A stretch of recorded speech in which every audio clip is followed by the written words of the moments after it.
Bonjour à tous les Blanquettes, bonjour à tous les frérots, j'espère que vous allez bien. Aujourd'hui les amis, je suis accompagné de Thibaut de la chaîne Gastronogeek.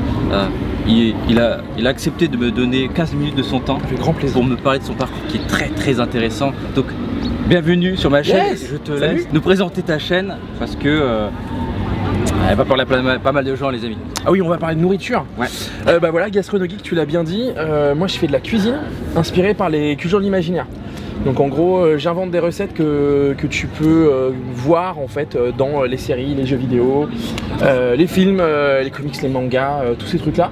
Et l'idée c'est de rendre ça facile à reproduire à la maison. Donc je fais des livres au départ, toute une collection d'ouvrages que Gastronogeek, le livre des potions pour les cocktails, la pâtisserie, tout ça. L'idée c'est vraiment de recréer avec les photos les décors pour que tu aies vraiment l'impression de manger avec tes héros. Ah oui. Et puis sur la chaîne YouTube, vulgariser les techniques pour te montrer comment cuisiner tout ça facilement à la maison.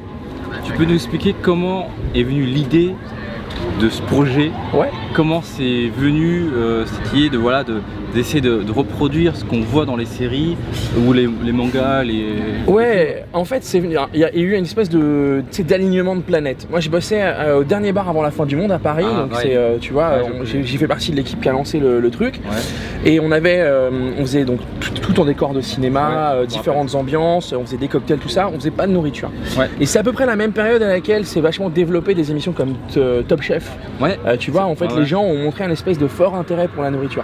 Et dans mon taf, je me suis rendu compte qu'en fait, t'avais plein de mecs qui pensaient que les geeks, parce qu'on passait des nuits gaming ou parce qu'on passait notre vie devant la téloche ou machin, on mangeait forcément de la merde. Et moi, je suis issu d'une famille de gens qui cuisinent. D'accord. Mon père, c'est un artisan boulanger, ma grand-mère était chef cuisinière et tout, donc chez moi, ça cuisine. Puis un jour, je me suis mis avec ma meuf pour regarder un Harry Potter, et puis j'ai vu qu'il y avait plein de bouffe, puis je me suis dit, tiens, ce serait pas mal de le refaire. Ce serait pas mal de montrer comment on fait, et ainsi de suite. J'ai eu l'idée du truc.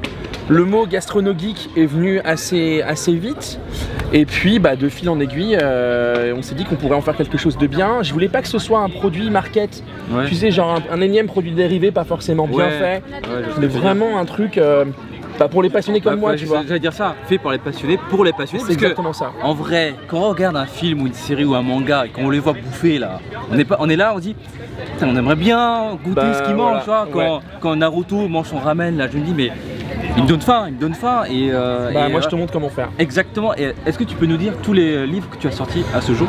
À ce jour, donc t'as Gastronogeek le premier, ensuite t'as le livre des potions qui est un livre de cocktail, ensuite t'as Geek and Pastry, donc c'est 70 recettes de pâtisserie, ensuite on a fait le livre de cuisine officielle Star Wars, ensuite on a fait les séries télévisées, le spécial dessin animé, on a fait le Assassin's Creed, Astérix, et on vient de sortir Dragon Ball. Et voilà les amis, on vient de sortir Dragon Ball. Attention, les recettes légendaires Dragon Ball. Peut-être que je tenterai une cascade et je réaliserai une petite recette sur la chaîne, mais j'ai feuilleté, j'ai dit. Malheureusement là on peut pas le montrer parce qu'on est sur Animasia et du coup on les a tous vendus, ce qui est parfait, merci beaucoup. C'est parti comme des petits pains. Et c'est littéralement ça. Et voilà, du coup là j'en ai chocolatines, je sais plus. Ici on dit chocolatine. Oui, si on veut pas c'est parti comme des petites chocolatines. Des chocolatines. Et du coup on enchaîne sur le prochain. Et ça arrive à la fin du mois. Ça arrive à la fin du mois, les recettes enchantées, Disney. Donc c'était un peu un univers incontournable. On a fait Star Wars, on a fait plein de très grosses licences, Dragon Ball, tout ça. Et en fait Disney, tu te rends compte qu'il y a une recette par film d'animation. Donc c'est tout ce que tu peux voir. Ça c'est La Belle et la Bête avec le soufflet. Donc voilà, on essaye toujours sur les photos de reproduire le décor comme tu pourrais l'imaginer. Puis après avec la maquette, c'est Bérangère qui travaille avec moi, qui fait... très exceptionnel, on peut le dire. Écoute, moi j'ai très plaisir à le dire, voilà, qui fait une DA vraiment agréable à regarder, agréable à lire, avec des recettes faciles à faire. Voilà, donc ça va de Blanche-Neige à Toy Story. Tu sais, moi j'aime pas les soupes, je vois ça, mais j'ai envie de manger une soupe. Tu vois. Ouais, c'est cool, c'est celle de Ratatouille, celle-là. Ouais. J'ai envie. Je vous invite à aller voir sa chaîne. Je vous invite également à aller voir dans toutes les Fnac ou n'importe où, librairies. Ouais, et ça se commande facilement, et sinon ça se trouve en Fnac, dans tous les magasins de produits culturels, quoi. C'est un très joli cadeau que vous pouvez offrir à n'importe qui. Hein. Yes. À votre moitié, à votre grand-mère, ça se trouve, elle adore aussi. Hein, on parle à tout le monde, Et puis, en tout cas, c'est extrêmement intéressant ce que tu as fait. Je trouve ça vraiment, c'est magnifique. Je veux dire, on essaye de donner faim. Voilà, c'est ça, mais c'est réussi, cool. Et du coup, les geeks aussi, on mange bien, Regardez, vous croyez qu'on mange que des trucs flingués? Non. Je t'avoue, moi j'ai mon content de burger et de pizza, tu vois, mais on peut aussi manger correctement. Mais voilà.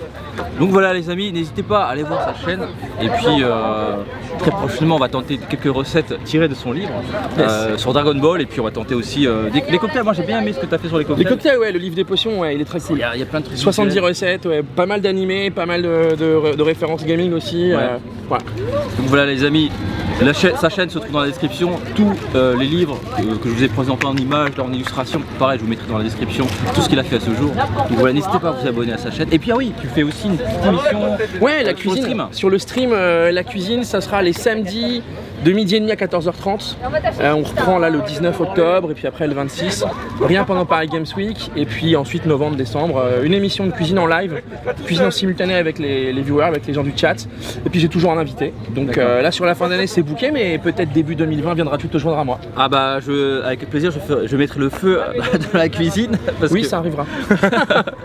Alors bon, bah merci beaucoup d'avoir regardé cette VOD les amis. N'oubliez pas le petit pouce bleu, partagez un maximum cette VOD et puis à très bientôt. Merci encore. Merci à toi d'être venu. À très bientôt les amis. Ciao.